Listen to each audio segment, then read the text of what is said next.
కొంచెం పర్సనల్ గా మాట్లాడాలి. పర్వాలేదు, చెప్పండి. మా ఇద్దరి మధ్య ఏ రహస్యాలు ఉండవు. She my dearest friend, miss Sukanya. Okay, మీ ఆపరేషన్ కావాల్సిన డబ్బు నేను సహాయం చేస్తాను. Thank you sir, thank you. ఆ దేవుడే మిమ్మల్ని పంపించాడు. కానీ మీరు నాకు సహాయం చేయాలి. సహాయమా? మేమేం చేయగలం? చెప్తాను. నేను ఒక సమస్యలో ఇరుక్కున్నాను.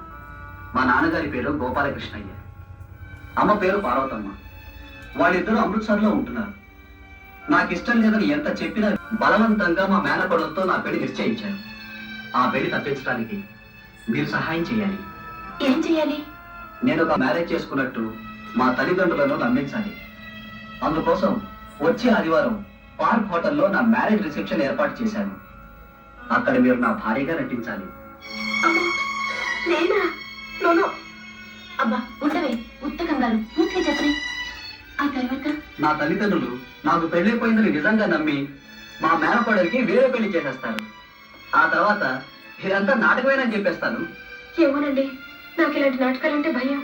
మీకు మరీ ఎంత భయంగా ఉంటే ఇది కేవలం నాటకమేనని, ఒకరి మీద మరొకరికి ఎలాంటి హక్కు లేదని ఒక అగ్రిమెంట్ రాసుకుందాం.